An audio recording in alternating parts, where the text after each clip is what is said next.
अस्सलामुअलैकुम नाज़रीन, 4 दिन से कौम के जहनों पर नक्श सानिया साहिवाल को आज पंजाब हुकूमत ने 100% दुरुस्त ऑपरेशन करार दे दिया। इस वाक़े में जाबां होने वाले मोहम्मद खलील और उसकी अहलिया नबीला और बेटी अरीबा को तो मासूम करार दे दिया गया और इस खानदान को बहिमाना तरीके से कत्ल करने पर CTD के 5 एहलकारों के खिलाफ इंसदाद दहशतगर्दी अदालत में मुकदमे के चालान का ऐलान किया गया। साथ ही बड़े पैमाने पर अफसरान को उनके ओहदों से हटाया गया, जिनमें additional IG operations Punjab, additional IG CTD, DIG CTD, SSP CTD और DSP CTD साहिवाल शामिल हैं। लेकिन इस वाक़े में मारे जाने वाले जीशान को JIT ने क्लीन चिट नहीं दी और इससे मुताल्लिक मजीद मालूमात इकट्ठी करने के लिए वक्त मांगा है और अब लगता यूं है कि पूरी मिशनरी की कोशिश है कि जीशान को दहशतगर्द करार दिया जाए। गो कि वो इस बात का फैसला पहले ही कर चुके हैं कि जीशान एक दहशतगर्द था और अब इसीलिए मीडिया में जराए के जरिए जीशान की तस्वीर और उसकी गाड़ी के ताने बाने मुबैना दहशतगर्दों से जोड़े जा रहे हैं और यह राय हमवार करने की कोशिश की जा रही है कि जीशान एक दहशतगर्द था। JIT ने 72 घंटे बाद भी कुछ नया नहीं बताया। यह बिल्कुल वही मौक़िफ़ है जो पंजाब हुकूमत ने इतवार को दिया था कि जीशान एक दहशतगर्द था और खलील और उसका खानदान बेगुनाह मारे गए और यह एक कोलेटरल डैमेज था। आज भी नाज़रीन ये नहीं बताया गया कि JIT क्या कहती है, क्या या जीशान ने पहले गोली चलाई जैसे कि CTD कहती है, या ऐसा नहीं हुआ।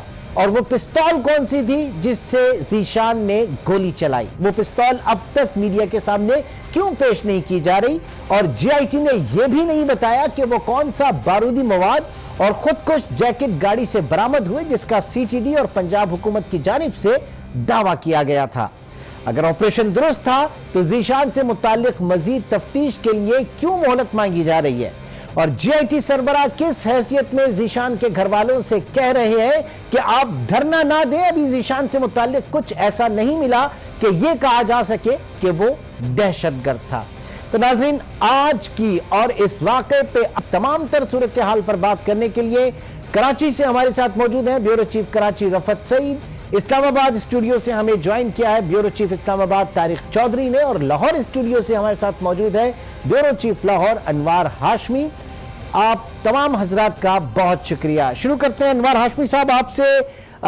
4 दिन ये केस जो है इस वक्त पूरी कौम जो है तजब्जुब का शिकार है और पूरी कौम इस वक्त एक सरापा एहतजाज बनी हुई है। जो कुछ भी सूरत हाल सामने आई, आज ये फरमाइएगा कि क्या चीजें सामने आई, आज जो प्रेस कॉन्फ्रेंस वगैरह हुई और CTD की रिपोर्ट जो है वो क्या, JIT रिपोर्ट जो है वो क्या कहती है? जी इमरान, बिल्कुल JIT रिपोर्ट इस पर अमल दरामद के हवाले से हम इस प्रोग्राम में ज़रूर जायज़ा लेंगे, लेकिन सबसे पहले मैं ये बताना चाहूँगा कि इस वाक़या में मीडिया के किरदार और अवामी दबाव के बायस जो है हुकूमत सच तस्लीम करने को तो तैयार हो गई है, लेकिन अमल दरामद जो किया गया है उस पर बहुत ही सवालिया निशान है और उस पर भी बहुत सा रिएक्शन सामने आने वाला है। मसलन सब ने कहा कि जो खलील की फैमिली है वो कत्ल हुई है और CTD ने उसे कत्ल किया है, इसको बाकायदा कत्ल तस्लीम किया गया है। तो ये खुद एक बहुत बड़ा वाक़या है। जिन्होंने कत्ल के अहकामात दिए उन पे अभी बात करते हैं। जीशान दहशतगर्द है या नहीं है उसको हम डिफेंड हरगिज नहीं करेंगे, लेकिन जिसको 4 मासूम अफराद के साथ मार दिया गया उसको दहशतगर्द एस्टेब्लिश करने के लिए, प्रॉपर दहशतगर्द एस्टेब्लिश करने के लिए अभी हुकूमत और उसके इदारे और CTD और JIT टाइम मांग रही है। उसकी वालदा ने आपसे थोड़ी देर पहले जो कहा है कि क्या ज़रूरत थी इतने दूर जाके मारने की, वो तो लाहौर की गली मोहल्ले में अवेलेबल था, वो आज़ादी से पिंडी और मरी भी जाया करता था, तो वो मासूम बच्चों और फैमिली के साथ उसे मारने की क्या ज़रूरत थी। ये खुद ऐसे सवाल आते हैं। एक सेल्फी और एक स्टाम्प पेपर, ये 2 इल्ज़ाम जो है वो साबित हुए उसके मरने के बाद। वो 15 जनवरी से मतलूब था जब फैसलाबाद में 2 मुबैना दहशतगर्दों को मारा गया, तो वो मतलूब था, लेकिन वो गिरफ्तारी के लिए भी दस्तयाब था और गिरफ्तारी के बगैर उठाए जाने के लिए भी लाहौर में दस्तयाब था, लेकिन उसे क्यों नहीं उठाया गया, उसे क्यों नहीं गिरफ्तार किया गया, ये वो सवालात थे जो कि जीआईटी ने देने थे और उन्होंने ये स्टैम्प पेपर और सेल्फी की बात करें, थोड़ा सा इसको भी, इसका पस मंजर भी बता दीजिएगा अनवर साहब। सेल्फी और स्टैम्प पेपर की जो आप बात कर रहे हैं, आप जो अभी तक जो ये जीआईटी जो वज़ीर आला के सामने पेश की गई है, उसमें बताया गया है कि जो 15 जनवरी को फैसलाबाद में 2 दहशतगर्द अदील और उस्मान हारून मारे गए थे, उसमें से जो गाड़ी जीशान के ज़ेर इस्तेमाल थी वो उन मुबैना दहशतगर्दों में से एक ने किसी से ख़रीदी थी और वो जीशान के ज़ेर इस्तेमाल थी। एक स्टाम्प पेपर दिखाया गया है, उसकी हकीकत क्या है ये तो कोई अदलिया का जज या जुडिशल कमीशन ही साबित कर सकता है, मैं उसको डिफेंड नहीं करता। दूसरी एक सेल्फी है, तो जो एक मुबैना दहशतगर्द जो मारा गया था फैसलाबाद में, उसके कमरे में उसके साथ वो सेल्फी जो है, ये 2 सबूत पेश किए, जबकि उसकी वालदा कहती हैं कि फोटो बनाने तो गवर्नर भी हमारे घर आए थे। ये एक बहुत बड़े सवालात हैं जो कि तहकीकात पर आते हैं। अब एक बात जो जीआईटी आप बार बार पूछ रहे हैं, इसमें कोई शक नहीं है कि वज़ीर आला ने अपने तौर पे वो रिपोर्ट तलब की, कुछ इक़दाम किए, लेकिन जिन लोगों ने ऑपरेशन का आर्डर दिया वो सीटीडी के हेड हैं और दूसरे डीआईजी हैं, उन दोनों को और बल्कि 2-3 और अफसरों को जो को ऑपरेशन की, जिनकी मंजूरी के बगैर ऑपरेशन की तरफ कोई मूव ही नहीं कर सकता, उनको बरी कर दिया गया। एक को ओहदे से हटा दिया गया, बराबर के किसी ओहदे पे लगा दिया जाएगा। एक को मुअत्तल किया गया है जिसको ओएसडी कहते हैं और वो दोबारा किसी उसी बराबर के ग्रेड पे ओहदे पे लग जाएंगे। 5 एहलकार हैं जिनके बकौल जिन्होंने गनें चलाई हैं, तो उनको जो है इंसदाद दहशतगर्दी की अदालत का केस रेफर कर दिया गया है। तो इसका मतलब क्या हुआ कि गनें उन्होंने चलाई हैं, तो तब जो है उनको मकतूल करार दिया गया खलील की फैमिली को, और दूसरी तरफ वो बता रहे हैं कि क्रॉस फायरिंग में वो मारे गए थे। तो आप बताएं कि जीआईटी हुकूमत पंजाब वज़ीर कानून ने ब्रीफिंग में बताया है कि सीटीडी कातिल है और जो जिनकी गोलियों से वो मरे हैं वो उनको एटीसी में रेफर कर दिया गया है, तो फिर वो अपने साथियों की गोलियों से कैसे मरे थे। फिर अगर मीडिया और अवाम दबाव ना डालता, तो वो बताया नहीं गया जीआईटी की रिपोर्ट में कि अगर मीडिया शोर ना मचाता तो वो 13 साल अरीबा भी आज दाइश की करिंदा ही रहती। अब तक जो निचोड़ सामने आया वो ये है जो मैंने आपके सामने बयान।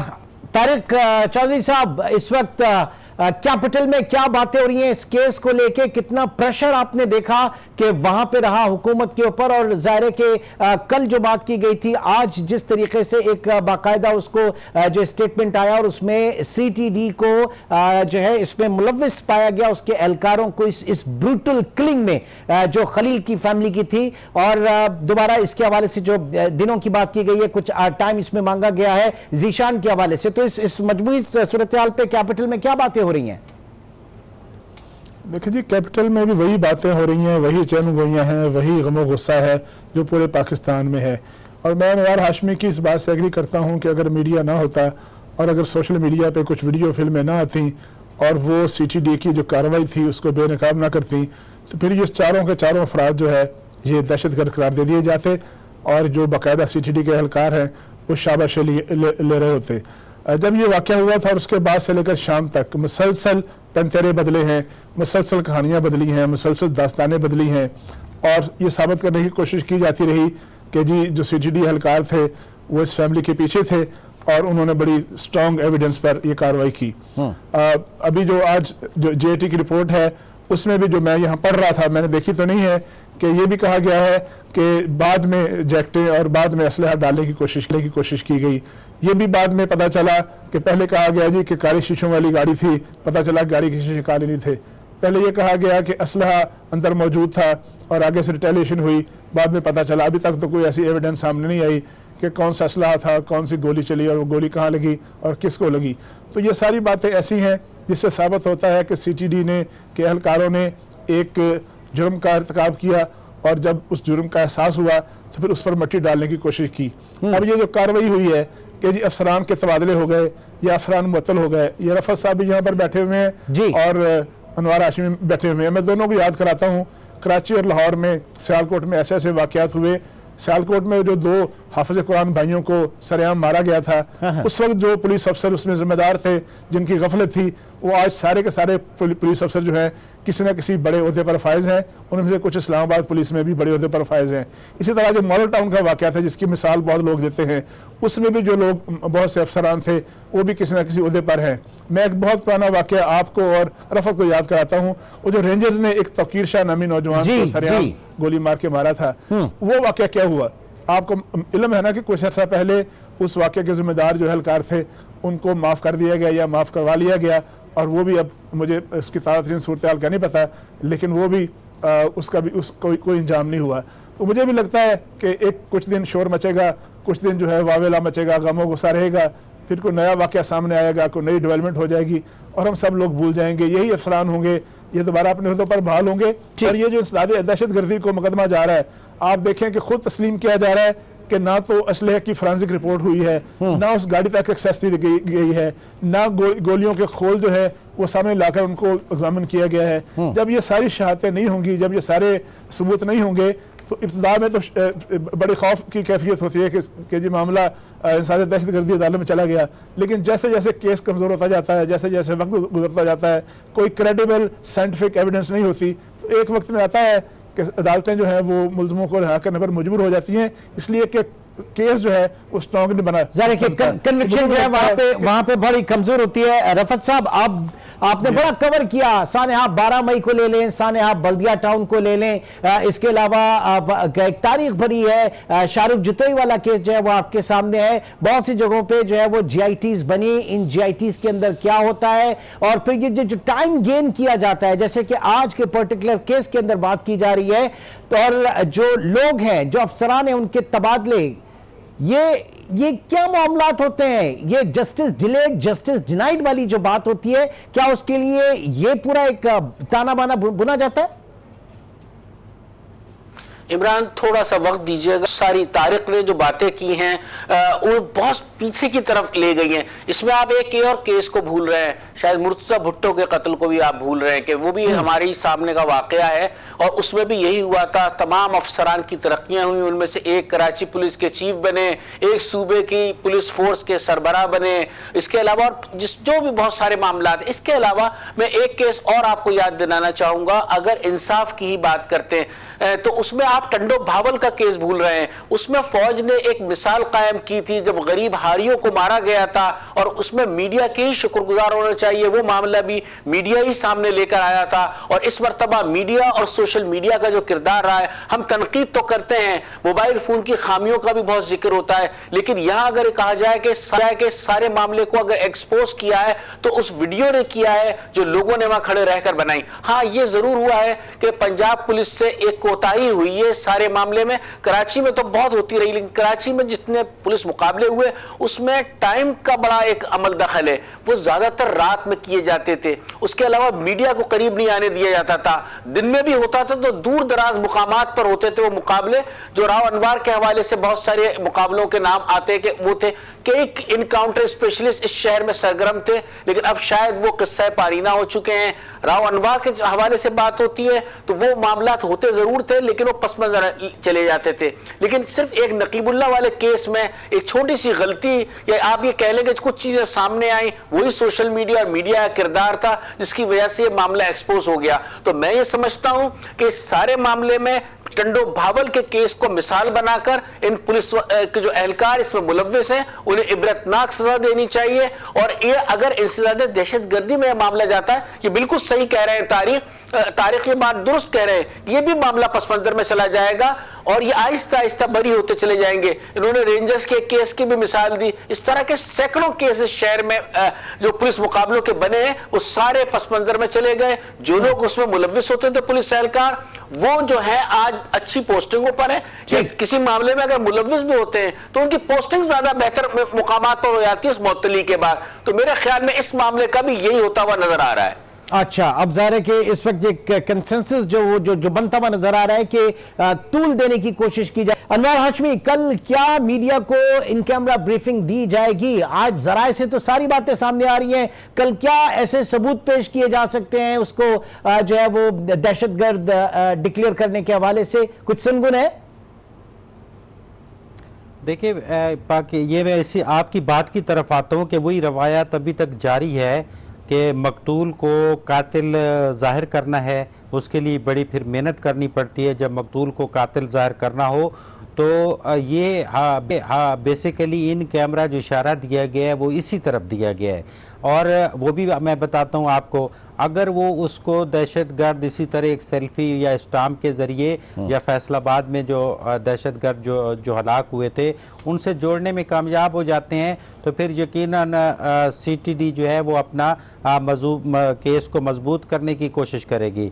इन कैमरा जो चीज़ें देनी थी वो अब से थोड़ी देर पहले मुख्तलिफ ज़राए से उसका बहुत बड़ा हिस्सा आउट कर दिया गया है। वो आउट यही किया गया है, ये जो आप अपनी स्क्रीन पे दिखा रहे हैं एक स्टाम्प पेपर है और एक सेल्फी है जिसके ज़रिए उस नेटवर्क से जोड़ा जाएगा जो फैसलाबाद में अदील हफीज़ और उसका जो साथी उस्मान हारून है, ये दो मारे गए थे और इनके मरने के बाद बताया गया था कि ये जो दो दहशतगर्द थे ये 3 बड़े केसेस में मुलव्वस थे।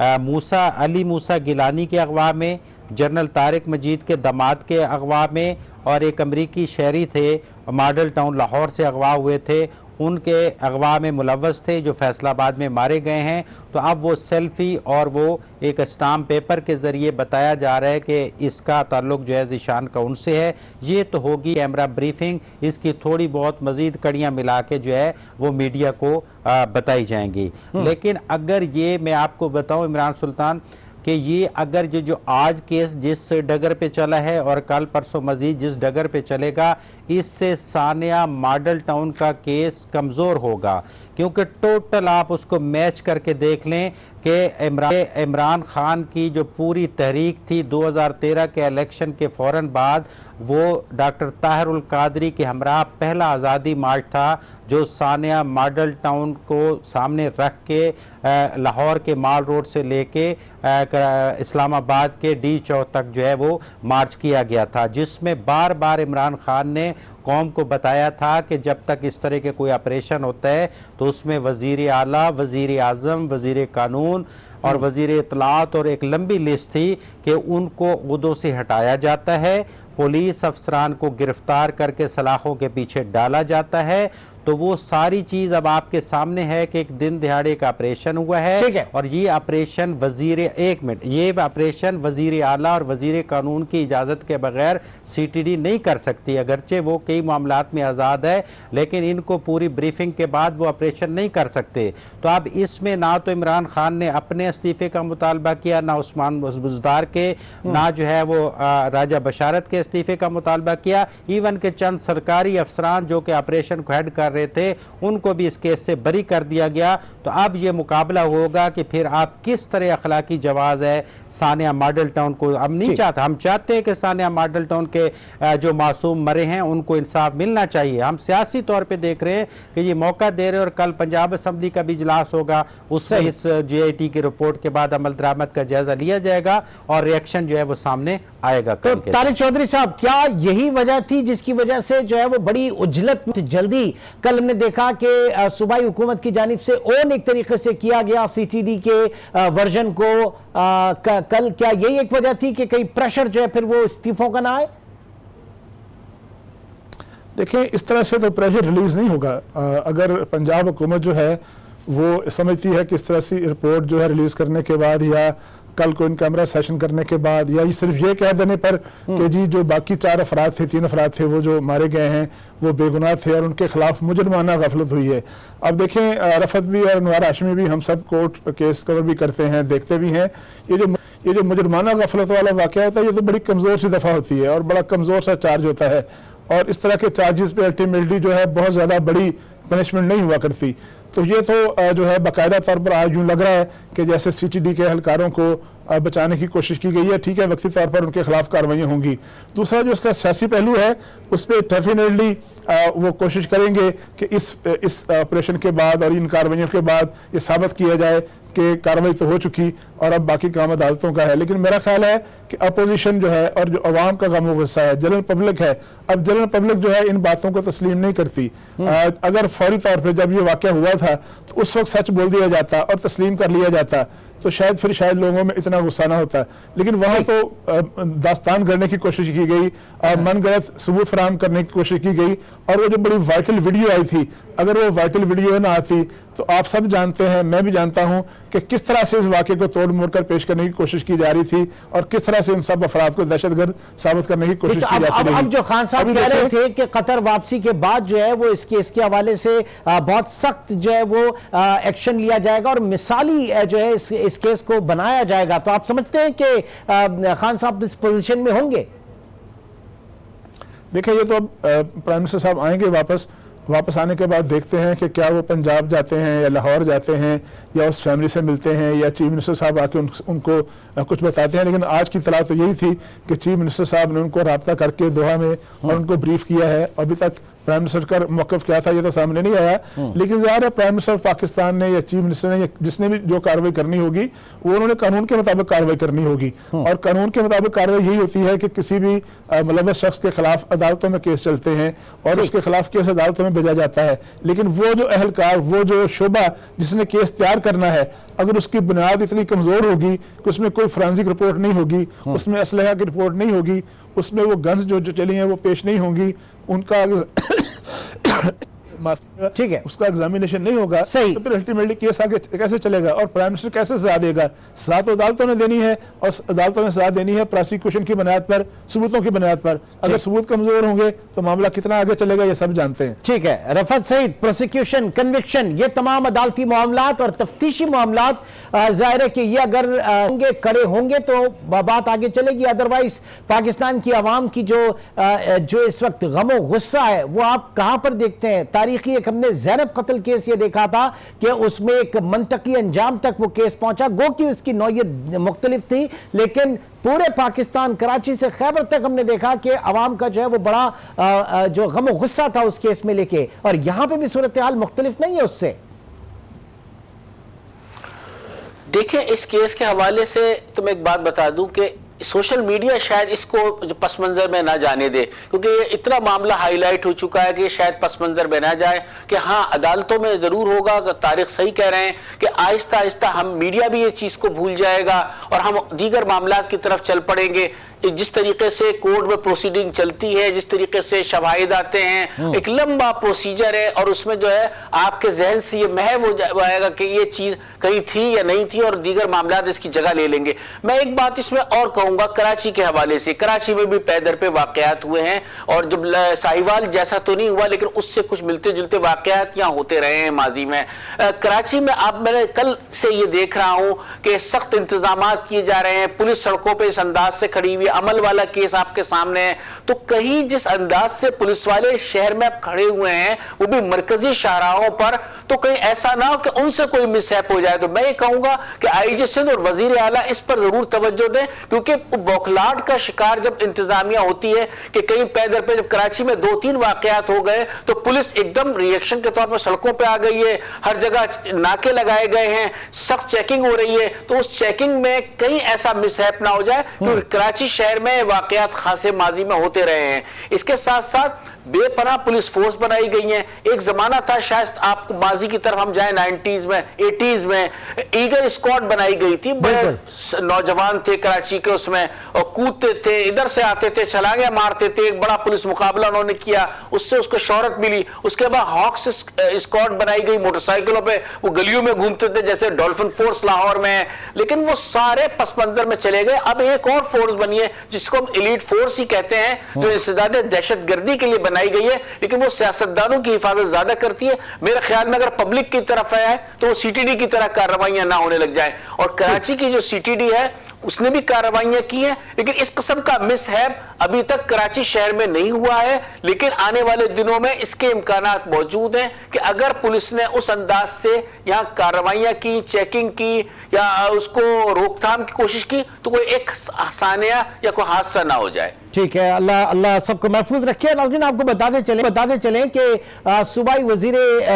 कानून पंजाब राजा बशारत साहब ने कल अपनी जो प्रेस कॉन्फ्रेंस थी उसमें उन्होंने कहा कि कार्रवाई जो है आईएसआई की इत्तला के ऊपर की गई थी, उनकी निशानदेही के ऊपर की गई थी, जबकि आज की जो रिपोर्ट थी जीआईटी की उसमें इसका कोई तस्करा नहीं है। बस ये कहा गया कि ये कार्रवाई बिल्कुल दुरुस्त जो है वो कार्रवाई थी, इसको दुरुस्त करार दे दिया गया। यानी सवाल ये पैदा होता है कि यहां पर फिर बचाने की किसको कोशिश की जा रही है, ये भी जानने की कोशिश करेंगे। एक छोटे से ब्रेक के बाद दोबारा मिलते हैं।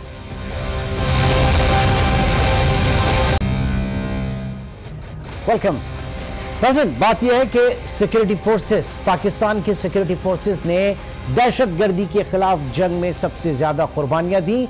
आज अगर हम रिलेटिवली एक पुरअमन पाकिस्तान में बैठे हुए तो इसकी बड़ी कीमत हमारी सिक्योरिटी फोर्सेस ने अदा की, उसके जवानों ने अदा की।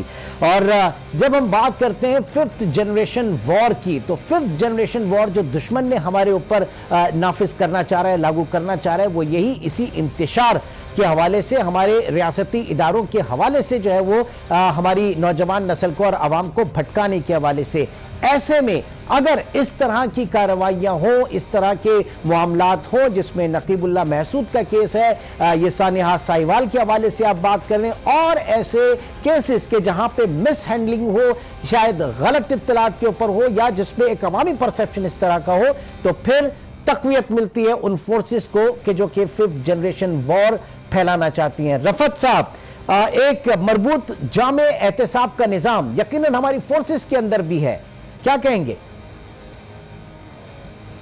देखिए, मैंने इमरान पहले भी एक बात की थी और मैं वो इसकी मिसाल सिर्फ इसलिए दे रहा हूं कि जब बहुत सारे मामला बिगड़ने लगते हैं तो हम इंटेलिजेंस एजेंसियों की तरफ आ जाते हैं। जिस तरह राजा बशारत साहब ने एक बात कह दी कि इंटेलिजेंस बेस्ड इंफॉर्मेशन पर ये ऑपरेशन था और इत्तलात मिली थी, इसीलिए हमने कार्रवाई की। मेरे ख्याल में उनकी अगर उनका एक एहतसाब इसीलिए मिल दी थी कि गलती हुई थी, शुरू में उसको भी पर्दा डालने की कोशिश की गई, कोई मानने को तैयार नहीं था, उन्हें डाकू करार दिया गया था क्योंकि सिंध में डाकुओं के खिलाफ ऑपरेशन हो रहा था। उसके बाद ही 92 के ऑपरेशन का आगाज हुआ था कराची में, तो लिहाजा लेकिन मीडिया ने उसको उठाया, लेकिन उस मीडिया पे उठने के बाद वो मामला आगे तक गए और उसके बाद जब उसकी इंक्वायरी की गई तो साबित हुआ कि फौजी अफसरान ने ज्यादती की थी और उसके बाद उनका कोर्ट मार्शल हुआ और कोर्ट मार्शल के बाद सजाए मौत जैसी सजा दी गई और वो सामने आई और लोगों ने उसको अप्रिशिएट किया कि उनका एक निजाम है जिसके तहत उन्हें सजा मिली। तो क्या ये मामला पुलिस फोर्स पे लागू नहीं होते? पुलिस भी एक फोर्स है। फोर्स का सबसे पहले तो जो आईजी पंजाब है उनको अपने ओहदे से खुद इस्तीफा दे देना चाहिए था। इतना बड़ा ब्लंडर किया है ये कि इसकी मिसाल तारीख में नहीं मिलती, इस तरह मासूम बच्चों के साथ ये सलूक किया गया है। दहशत वो मामला अलग है। और इसके अलावा अगर गिरफ्तारी भी थी, वो बात उसकी वालिदा बिल्कुल ठीक कह रही है कि हर जगह से गिरफ्तार किया जा सकता था, कहीं पे भी इंटरसेप्ट करके रोका जा सकता था। इस तरह तरीके से बर्बरियत से नहीं मारा जाता। लिहाजा इसका एहतसाब खुद पुलिस को करना चाहिए। इंसदाद दहशतगर्दी की अदालत में जरूर जाए, लेकिन स्पीडी ट्रायल होना चाहिए और इन्हें सख्त से सख्त सजा मिलनी चाहिए। और मेरे ख्याल में उसको मिसाल बनाना चाहिए टंडो बावल केस की, जो मिसाल दे रहा हूं मैं। ठीक, तारिक चौधरी साहब, जाहिर है कि इदारों में भी काली भेड़ी है, काली भेड़ें हर जगह पे मौजूद हैं, तो ये जिसको इंफॉर्मेशन कहा जा रहा है वो डिसइंफॉर्मेशन भी हो सकती है और यकीनन वो सूरत हाल, वो नताइज जिस पर लेकर आना चाहिए, लाना चाह सकता था कोई, वहां पे आज इस वक्त हम खड़े हैं और हम देख रहे हैं कि इस वक्त काउंटर टेररिज्म डिपार्टमेंट जो है उसके ऊपर जो है हरफ तनकीद उसके ऊपर बनाया जा रहा है। तो आप क्या समझते हैं कि यहां पर जो चेक एंड बैलेंस का जो कानून है, जो एक मरबूत निजाम है, उसकी कितनी जरूरत है? देखिए, ये बड़ी नाजुक बात है और आपने बड़ी अच्छी सेंसिटिव बात भी की है, लेकिन नाजुक भी है। 2014 के बाद से जब से जो नेशनल एक्शन प्लान बना और इंसदाद दहशतगर्दी की कार्रवाइयाँ शुरू की, कौम ने एक अज़्म का इजहार किया, बहुत से अदारे बने, नेक्टा बना और वहाँ सारी इंफॉर्मेशन आती थी और अब भी आती है। और जब इंफॉर्मेशन आती है, इंटेलिजेंस बेस्ड ऑपरेशन होते हैं, तो वो CTD और दीगर अदारे कार्रवाइयाँ करते हैं। हम बड़े फ़ख्र से दुनिया को कहते हैं कि हमने 80-85% दहशतगर्दी का ख़त्मा कर दिया और ये बिल्कुल दुरुस्त है और हम अपनी फोर्सेस को अप्रिशिएट भी करते हैं। और कौम ज़ाहिर है अपनी जो खून पसीने की कमाई है वो इन ऑपरेशन पर खर्च करती है, इन अदारों को असला देती है, उनको तरबियत देती है और उनको दीगर सहूलतें देती हैं। और हमारे सामने दादोशुमार आते हैं कि इतने हज़ार IBOs ऑपरेशन हुए, इतने सारे लोग पकड़े गए, इतनी को फांसियाँ दे दी, इतने गिरफ्तार हैं और इतने जो हैं वो फरार हैं या हम उनका पीछा कर रहे हैं। इस तरह के किसी एक ऑपरेशन ने, इस एक ऑपरेशन ने जो शानदार कार्रवाइयाँ की हैं अदारों ने, जो काबू पाया है, जिसको दुनिया मान रही है, उस पर क्वेश्चन खड़े कर दिए हैं। अब सवाल ये है कि हमारे जो ऑपरेशन करने वाले इदारे हैं, जहाँ से इंफॉर्मेशन आती है, जहाँ से इंफॉर्मेशन शेयर होती है, उसकी क्रेडिबिलिटी चेक करती है।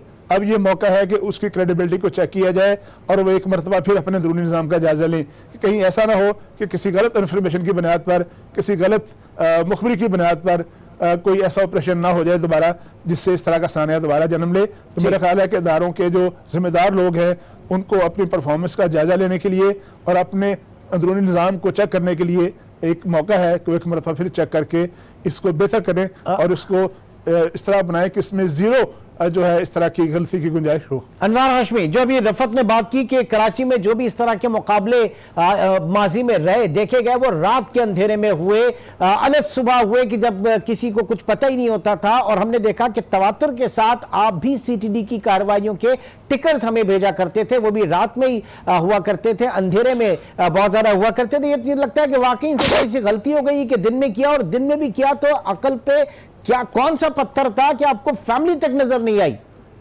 हाशमी साहब, ये जो दिन में ऑपरेशन हुआ है, अब आपकी बात को आगे जान करता हूं, ये केस इमरान खान की वापसी के बाद एक नई सूरत इख्तियार करेगा। ये सियासी तौर पे एक अभी नया भूचाल आएगा, मैं आपको इन्फॉर्मेशन दे रहा हूं।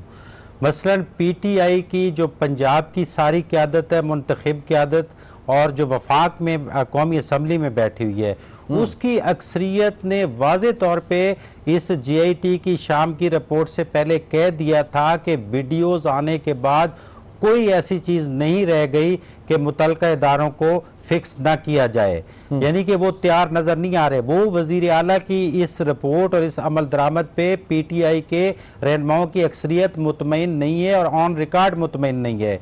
इमरान खान जब वापस आएंगे तो वो इजलास में PTI के मुंतखब अरकान और वज़रा जो है अपना रिएक्शन पेश करेंगे इस रिपोर्ट के बारे में। उनका ये कहना है कि पहले तो हम 150 दिनों की कारकर्दगी को आवाम के सामने फेस कर रहे हैं, अब तो हमारा अपना जो सोशल मीडिया है उसकी 80% जो सोशल एक्टिविस्ट हैं वो हमारे खिलाफ रिएक्शन दे रहे हैं। तो अभी वो तैयार बैठे हैं इमरान खान के सामने अपना रिएक्शन देने के लिए।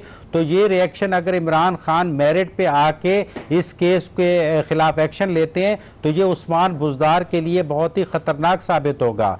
एक टेस्ट केस इमरान खान को बनाना पड़ेगा गुड गवर्नेंस का।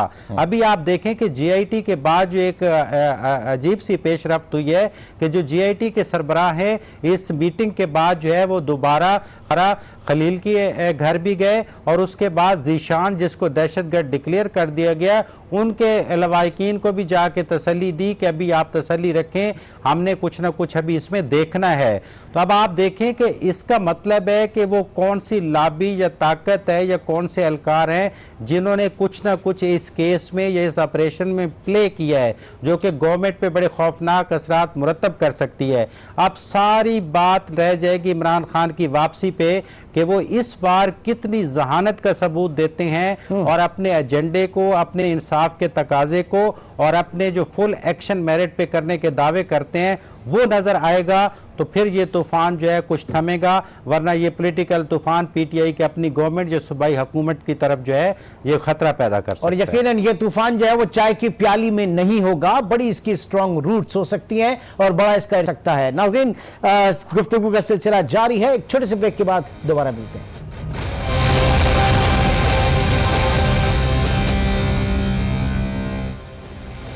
Welcome back. नाज़रीन, कल प्राइम मिनिस्टर ने वफाकी काबीना का खुसूसी इजलास तलब कर लिया और इस इजलास में मिनी बजट की मंजूरी दी जाएगी और इस बजट को भी कल असेंबली में पेश किया जाएगा। अब सवाल यह पैदा होता है कि ऑपोजिशन एक सेकंड के लिए भी सानेहा साहिवाल को फरामोश करेगी कल के सेशन में? बजट तो एक अलग चीज है, कल क्या माहौल देखा जा सकता है इसके ऊपर तारिक चौधरी आप क्या समझते हैं, कल ऑपोजिशन जो है कितना टफ टाइम देगी इस मौक़िफ़ पे? डेफिनेटली इस वक्त ऐसे इश्यूज मौजूद हैं जिसमें सानेहा साहिवाल भी मौजूद है और उसके अलावा जो मिनी बजट मतवक्को है वो भी ऐसा है जिसकी खबरें हम तक पहुँच रही हैं कि ज़ाहिर अपोजिशन जो है अवामी एहसासात और जज्बात की तर्जमानी करते हुए यकीनी तौर पर बड़ा टफ टाइम देगी। आज कल यानी इजलास भी हैं, अपोजिशन के भी हैं, कंबाइन भी हैं और सब पार्टीज़ अपना रग भी कर रही हैं।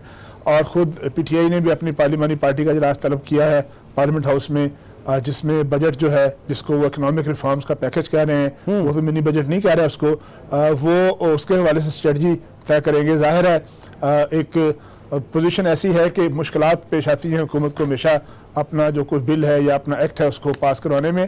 तो इसके लिए तमाम अरकान पार्लियामेंट जो जिनका ताल्लुक PTI से है उनको और उनके इत्तेहादी जमातों को भी कह दिया गया है कि वो भरपूर तरीके से इकट्ठे हों और इजलास में मौजूद रहें। ज़ाहिर है प्रोसेस तो यही होता है कि पहले जो फाइनेंस मिनिस्टर होते हैं वो बजट स्पीच करते हैं और उसके बाद उसका जो वो सेनेट में भी होना होता है।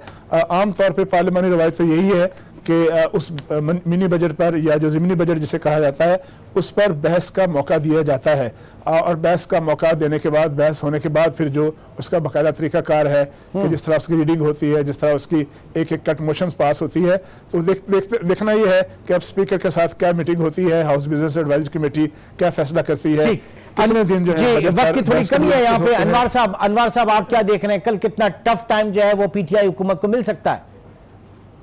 देखिए, मैं दोनों ऐवानों कौमी असम्बली में यकीनन अपोजिशन के लिए वो जो रिव्यू बजट है उसमें कोई इतनी दिलचस्पी नज़र नहीं आएगी, क्योंकि आज उन्होंने PTI के वज़रा से वादा लिया है कि GIT रिपोर्ट जैसे ही आएगी उसके फौरी बाद कौमी असम्बली में पेश कर दी जाएगी, तो यकीनन वो उसका तिया पाँचा करेंगे। सूबाई असम्बली में भी कल तैयारी की गई है, पंजाब असम्बली में अपोजिशन तैयार बैठी हुई है और स्पीकर पंजाब असम्बली जो जिनका ताल्लुक आफ लीग से है उनका सियासी रिश्ता पहले ही बहुत नाजुक मरले पे पहुंचा हुआ है PTI के साथ और वो यकीनन पॉपुलर स्टांस के साथ जाना चाहते हैं। तो अगर अपोजिशन की किसी करारदाद या मौक़िफ़ के साथ स्पीकर कौमी असम्बली भी चल पड़े और उनके लिए मुश्किल होगा उसके खिलाफ जाना, तो फिर जो है उस्मान बुज़दार की जो असम्बली में एक पोजीशन है उसको एक बहुत बड़ा धचका लगेगा। तो कल पंजाब असम्बली का इजलास भी बहुत ही अहमियत का आमिल है, जिस तरह के कौमी असम्बली का इजलास होगा और उसमें ज़्यादा GIT ही जो है इसमें डिस्कस होगी। जी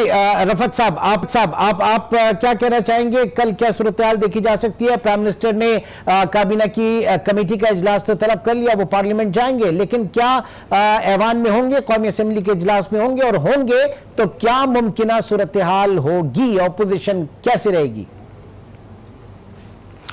टफ होगा कौमी असम्बली का इजलास और उसमें खासे सवालात उठेंगे और मेरे ख्याल में मौजू वही रहेगा साहिवाल। लेकिन एक खुशाइन बात होगी कि वजीर आजम का चेहरा देखने को मिलेगा। उन्होंने जो वादा किया था कौमी असम्बली में आने का शायद वो अब तक उन्होंने पूरा नहीं किया और उनके दो वज़राए आला पंजाब के जो वसीम अकरम प्लस जो हैं वो भी और KPK के वजीर आला दोनों ही ऐवान में आने से गुरेज करते हैं अपने कायद की रिवायत को बरकरार रखते हुए। लिहाजा एक खुशाइन बात यह होगी कि कल वजीर आजम कौमी असम्बली नजर आएंगे मिनी बजट के मौके पर और मुमकिन है कि उनका कुछ पता नहीं है क्योंकि वो आपको पता है कप्तान है और फिर कप्तान कुछ भी कर सकता है लेवल में, शायद वो ना आए, लेकिन इम्कान यही है कि वो आएंगे। कल क्या रहती है। बहुत बहुत शुक्रिया रफत सईद, अनवार हाशमी और तारिक चौधरी साहब, आप तीनों हमारे साथ शरीक रहे। नाज़रीन, अब देखना है कि कल कितना खेज जो है वो कौमी असम्बली का सेशन रहता है और उसमें सानिया साहिवाल जो है उसकी बाज़गश्त कितनी रहती है और आगे हालात किस नहज पर जाते हैं। इंशाल्लाह आपसे कल मुलाकात होगी। तो देन टेक केयर, अल्लाह हाफ़िज़।